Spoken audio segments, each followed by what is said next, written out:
comments. Dr. Kotlikoff, you are now recognized. It's a great honor, Chairman Johnson and Mr. Becerra and other distinguished members of the committee to be with you. I guess I'm on the left side of this table because I'm facing the Republicans. Maybe I might be viewed as a Republican because I was probably invited by the Republican members.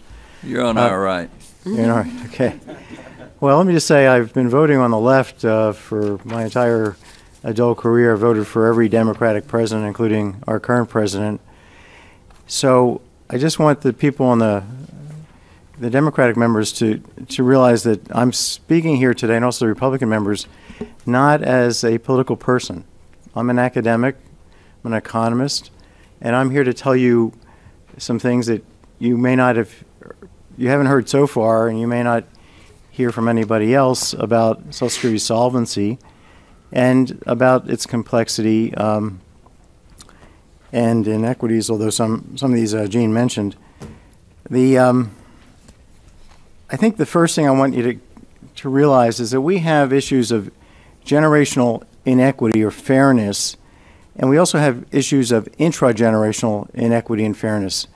And I think these things keep getting kind of confused. The Democrats, I sense, are very concerned about fairness within a generation. Are the rich being treated, who are the same given age, being treated fairly relative to the poor? And that's an important issue.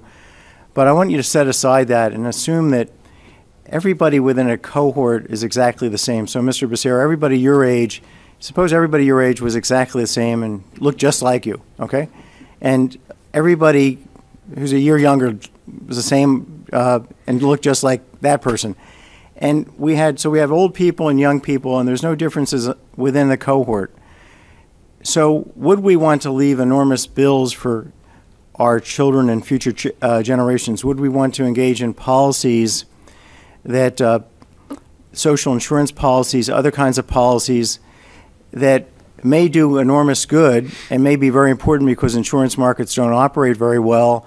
There's good economic arguments, but then the question is getting the government involved to fix some of these problems is one thing. Another thing is leaving future generations to pay for those fixes, pay the bills of future generations. And we have really a generational crisis here of enormous proportions.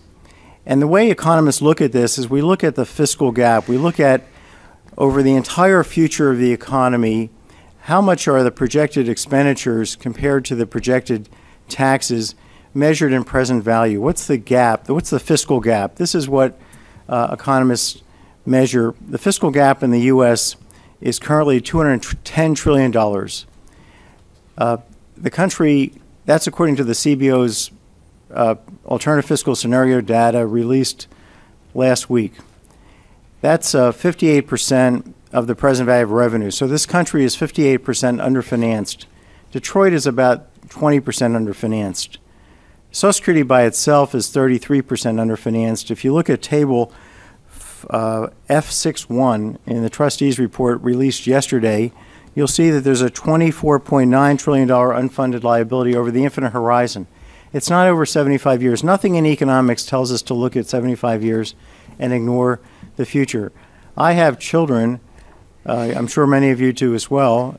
I started a little bit late, so I have young children who will be alive in 75 years. We can't ignore the commitments to them, and there's nothing in economics that allows us to do that in economic theory. So we have to measure things correctly, and economic theory is very clear that we should be measuring the infinite horizon fiscal gap.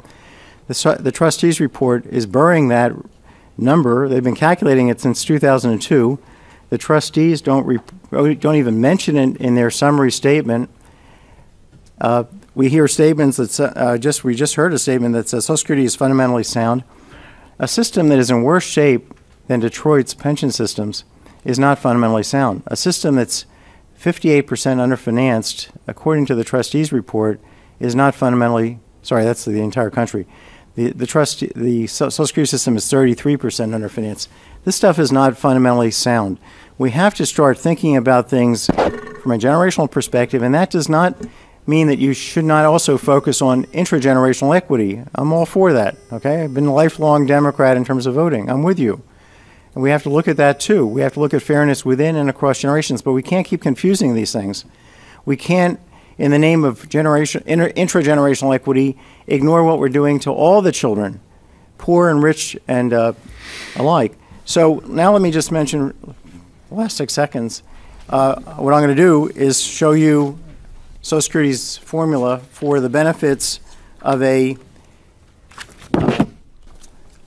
spouse, age 8, 10 functions, 10 mathematical functions. This is the first time anybody's ever actually expressed this in math. 10 functions, one's in 4 dimensions, one's a maximum function. There's also side conditions that are very complicated, many functions to determine those side conditions of the variables that go in here. One of those side conditions is a maximum of a min function. It could not be more complex. People are making all kinds of crazy mistakes, and Social Security people, the people in the offices are providing all kinds of bad advice because the thing is just crazily complex. We need a new system that is not going to go broke. Thank you, sir. Thank you so much.